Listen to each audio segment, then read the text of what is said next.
Hello everyone, welcome back to my YouTube channel geography कलाएं। हम लोगों ने 3 ट्राइब्स डिस्कस कर लिए जो कि वर्ल्ड की ट्राइब्स हैं, जिसमें कि हम लोग ने एस्किमो, सैन बुशमैन और मसाई, इन तीनों ट्राइब्स के बारे में डिटेल में पहले डिस्कशन कर चुके हैं। अब हम लोग इंडिया की ट्राइब्स पढ़ेंगे और इंडिया की ट्राइब्स में सबसे पहले हम लोग जो इंडिया की मोस्ट इंपॉर्टेंट ट्राइब है नागास, उसके बारे में डिस्कस करेंगे। So let's start with the video of Nagas. So Naga people as the name suggest India के नागालैंड स्टेट से बिलोंग करते हैं और ये जो नागालैंड स्टेट है वो इंडिया के एक्सट्रीम नॉर्थ ईस्टर्न पार्ट में सिचुएटेड है।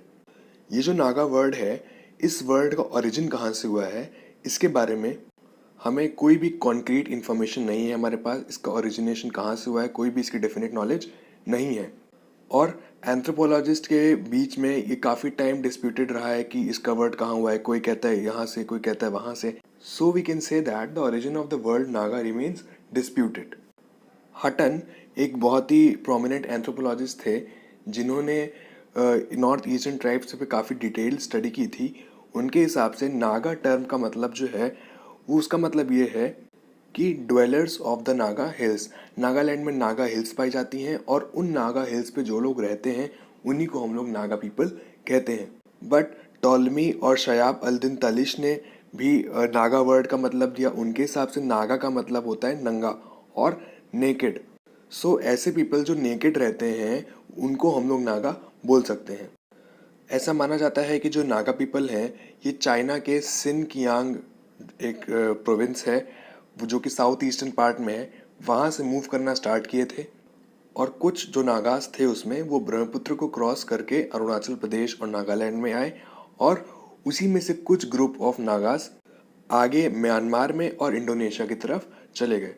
सो ऐसा नहीं है कि ये नागा ट्राइब सिर्फ इंडिया में ही पाई जाती है, लेकिन बहुत सारी ऐसी ट्राइब्स म्यांमार और इंडोनेशिया में हैं जिनके कल्चर, सोसाइटी और लाइफस्टाइल इंडिया के नागा से सिमिलर है। और जो नागा ट्राइब है ये इंडो मंगोलाइड रेस से बिलोंग करती है और हर एक नागा जनजाति में निग्रिटो, ऑस्ट्रिक और मॉन खेमर, इन तीनों पीपल की कंबाइंड कैरेक्टरिस्टिक्स देखी जाती हैं। सो ये तो हो गया introductory part of Naga people. तो अब हम लोग टेरिटरी देखते हैं नागा ट्राइब। जैसे कि मैंने स्टार्टिंग में बताया था कि जो नागा ट्राइब है वो इंडिया के नागालैंड स्टेट में पाई जाती है और ये जो नागालैंड स्टेट है ये इंडिया के नॉर्थ ईस्टर्न पार्ट में सिचुएटेड है। 2001 के सेंसस के हिसाब से इनकी टोटल पॉपुलेशन 19,88,636 है और इनकी एवरेज डेंसिटी 120% पर स्क्वायर किलोमीटर्स पाई गई थी। सो अगर इस मैप में अगर आप देखें तो जो नागा ट्राइब है ये मेनली नागालैंड के पोर्शन में ज़्यादा पाई जाती है, साथ ही साथ असम के कुछ एरिया में, अरुणाचल प्रदेश के कुछ एरियाज़ में और मणिपुर के कुछ एरियाज़ में भी ये पाई जाती है। ये जो नागा ट्राइब है ये एक अम्ब्रेला टर्म है और इन ट्राइब्स के अंडर 16 मेजर ट्राइब्स आती हैं जो कि इस एरिया में पाई जाती हैं। उसमें से 16 कौन से ट्राइब्स हैं इधर ये साइड में लिखी हुई हैं, इनका मैं नाम पढ़ के बताता हूँ।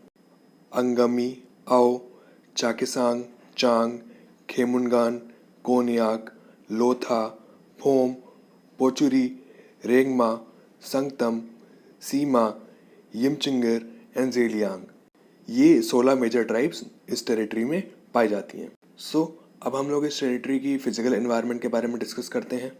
ये जो नागा ट्राइब है इनका जो हैबिटेट है ये टोटल पहाड़ी है, माउंटेनस है। यहाँ पर बहुत सारे एलिवेटेड रिजेस, स्पर्स और हिल्स पाई जाती हैं। ये जो नागालैंड का एरिया है जहाँ पर ये पाई जाते हैं ट्राइब्स, यहाँ पर ज़्यादातर पटकोई हिल्स का प्रेजेंस है जो कि हिमालयन सिस्टम का, जो हिमालय माउंटेन्स हैं, इसका साउथवर्ड एक्सटेंशन जिनको हम लोग बोलते हैं, जिनको हम लोग पूर्वांचल हिमालयास या पूर्वांचल हिल्स भी बोलते हैं। नागालैंड के नॉर्दर्न पार्ट में एक शहर है जिसका नाम है दीमापुर। दीमापुर के एरिया को छोड़ करके बाकी टोटल एरिया जो नागालैंड का है वो हिली और माउंटेनस है। जो स्टेट का जनरल एलिवेशन है वो 914 मीटर से 3840 मीटर्स तक रेंज करता है। अब इस एरिया की टोपोग्राफी को हम लोग एक टेरेन मैप से देखते हैं। सो ये जो ब्लैक आउटलाइन आप पोर्शन देख रहे हैं ये नागालैंड स्टेट है।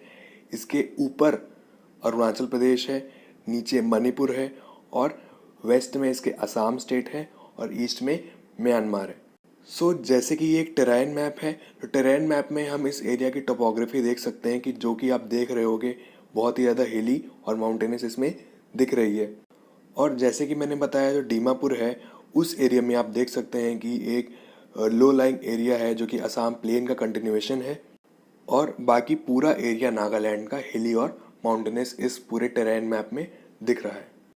मूविंग फॉरवर्ड जो नागालैंड का क्लाइमेट है वो मानसूनिक है, लेकिन बहुत ही कम लेवल पे वेरिएशंस यहाँ पर देखे जाते हैं इस पूरे एरिया में। जैसे कि जो लोअर एल्टीट्यूड्स हैं, जैसे कि मैंने बताया ये एरिया पूरा माउंटेनस है, तो माउंटेन में जो नीचे के एरियाज़ होंगे वहाँ पर गर्म टेम्परेचर रहेगा और जो ऊपर के एरियाज़ होंगे वहाँ पर ठंडा टेम्परेचर रहेगा। मैक्सिमम रेनफॉल जो इस एरिया की होती है यानी कि 80% ऑफ टोटल रेनफॉल इस समर सीजन में यानी कि समर मानसून में होती है, जो कि जून से स्टार्ट होता है और अक्टूबर मंथ तक यहाँ पर एंड होता है।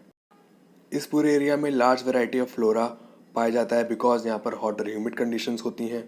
यहाँ पर temperate evergreen, tropical evergreen, pines और कॉनिफरस ट्रीज, ये सारे टाइप के प्लांट्स और ट्रीज यहाँ पर पाए जाते हैं। साथ ही साथ जो लो लाइंग एरियाज हैं यहाँ पर, वहाँ पर बैम्बू ट्रीज की प्रेजेंस है और यहाँ पर इस पूरे एरिया कुछ ट्रैक्ट्स में यहाँ पर वर्जिन फॉरेस्ट ही पाए जाते हैं।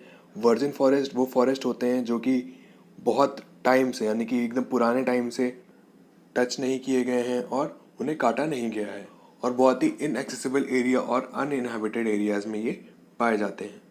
Now let's discuss about the society of नाग।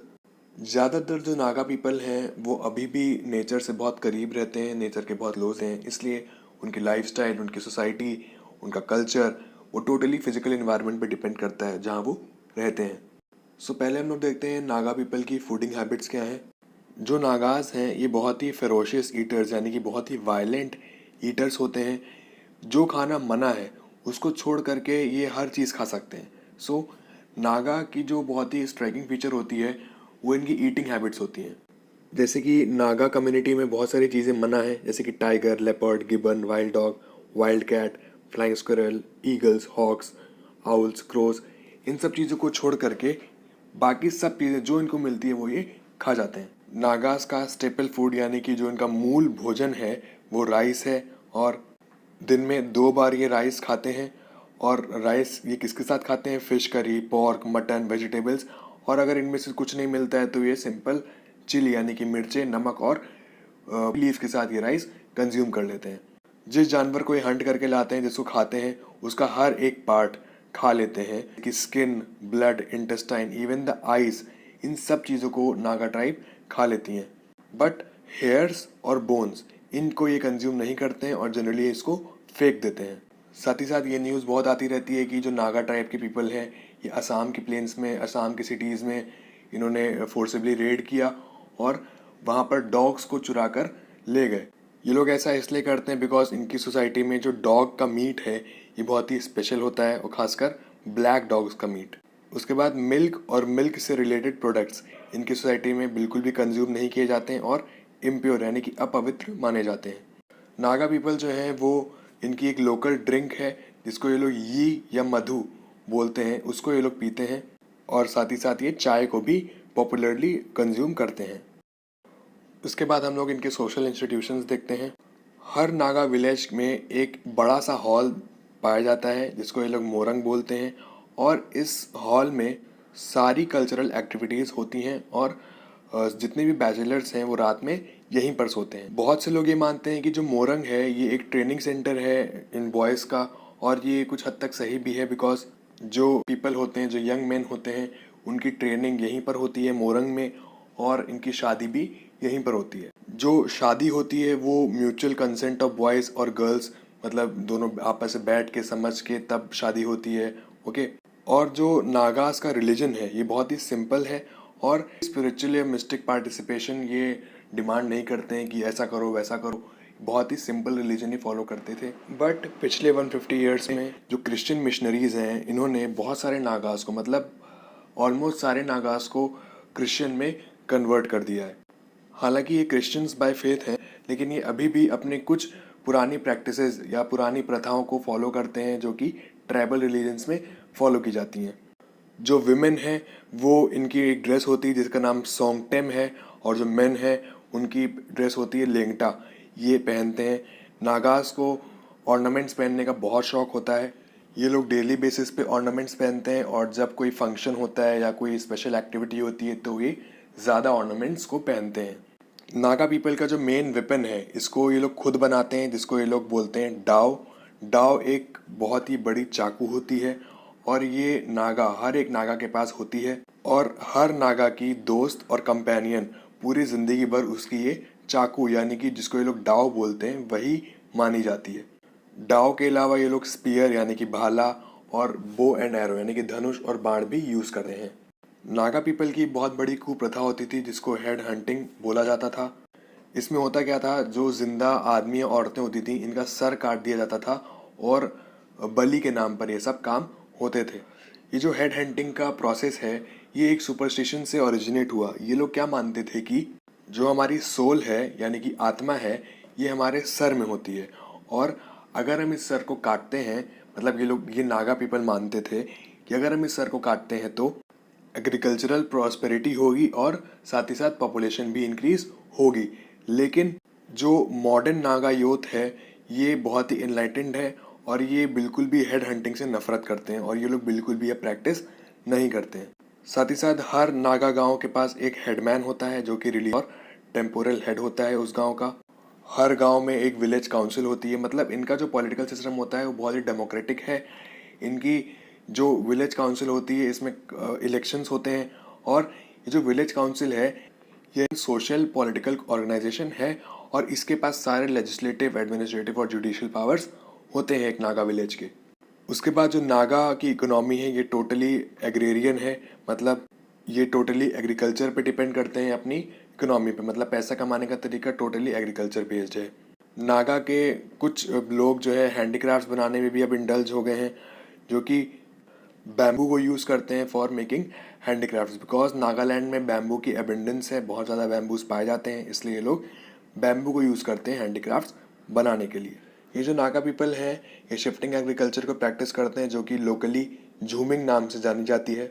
इसको हम लोग झूम एग्रीकल्चर या झूम कल्टीवेशन के नाम से भी जानते हैं और दुनिया के बहुत सारे पार्ट्स में ये शिफ्टिंग एग्रीकल्चर प्रैक्टिस की जाती है। वहाँ पर इनको अलग अलग नाम से बुलाया जाता है, जैसे कि ब्राज़ील में इसको रोका बोलते हैं, मलेशिया में इसको लडांग बोलते हैं, मेक्सिको में इसको मिल्पा बोलते हैं। सो वैसे ही इस एरिया में, मतलब नागा ट्राइब के एरिया में, इसको हम लोग झूमिंग बोलते हैं। और जो इंडिविजुअल या ग्रुप ऑफ पीपल इस कल्टीवेशन को प्रैक्टिस करता है उसको हम लोग झूमिया बोलते हैं। सो बेसिकली झूमिंग में होता क्या है, jhuming refers to slash and burn cultivation. इन कल्टीवेशन में बेसिकली होता क्या है कि फॉरेस्टेड एरिया को ये लोग एकदम गिरा देते हैं, उसको कट कर देते हैं और वहाँ पर कट करने के बाद जितनी बुशेस और छोटे पेड़ होते हैं उन पे आग लगा देते हैं। ये करने के बाद वो एरिया वो मानते हैं कि फर्टाइल हो गया है और वहाँ पर कल्टीवेशन और एग्रीकल्चर प्रैक्टिस करने लगते हैं, वहाँ पर पेड़ उगाने लगते हैं, क्रॉप्स उगाने लगते हैं। कुछ साल वहाँ पर वो लोग क्रॉपिंग करते हैं, कल्टीवेशन करते हैं। उसके बाद जब उनको लगता है इस एरिया की, इस लैंड की फर्टिलिटी ख़त्म हो गई है, तब वो दूसरे फॉरेस्टेड एरिया में जाते हैं और सेम काम दोबारा करते हैं, मतलब उस फॉरेस्ट को फिर गिराएंगे, फिर उस पर कल्टीवेशन करेंगे। सो ये प्रोसेस चलता रहता है। ये जो झूमिया होते हैं ये लोग ये मानते हैं कि जलाने से, ये क्रॉप जलाने से उस लैंड की फर्टिलिटी इम्प्रूव हो जाती है। बहुत सारे गवर्नमेंट ने मेथड्स उठाए हैं कि झूमिंग को वो डिस्करेज करें, लेकिन बहुत सारे इन ट्राइबल एरियाज़ में ये अभी भी प्रैक्टिस किया जाता है। सो अगर हम लोग नागास के बारे में कंक्लूड करें तो हम लोग क्या बोल सकते हैं कि जो नागालैंड की जो फिज़िकल कंडीशन है वो इतनी ज़्यादा सस्टेनेबल नहीं है, इतना ज़्यादा कंड्यूसिव नहीं है जो कि नागा पीपल को एक अच्छे स्टैंडर्ड ऑफ लिविंग प्रोवाइड कर सकें। साथ ही साथ इनकी जो इकोनॉमी है उसको रीओरिएंटेशन की ज़रूरत है और गवर्नमेंट को बहुत सारे स्टेप्स, और वो गवर्नमेंट ले भी रही हैं और भी स्टेप्स लेने हैं ताकि इनको बहुत सारी ट्रेनिंग्स दी जाए और अदर इकोनॉमिक एक्टिविटीज़ में इनको शामिल किया जाए और ये जो झूमिंग प्रैक्टिस करते हैं जो कि वल्नरेबल एरेबल लैंड है उसका प्रेशर कम कर सके। सो ये हो गया नागा ट्राइब के बारे में। कोई भी कन्फ्यूजन, कोई भी क्वेरी हो तो प्लीज़ उसको आप कमेंट सेक्शन में मेंशन कर दीजिएगा। अगर आप मेरे सोशल मीडिया से जुड़ना चाहते हो तो उसकी लिंक्स मैंने डिस्क्रिप्शन में दे दी हैं। अगर वीडियो पसंद आया हो तो प्लीज़ लाइक करिएगा, शेयर करिएगा और मेरे चैनल को सब्सक्राइब करना ना भूलिएगा। Thank you for watching. जय हिंद, stay safe and stay healthy.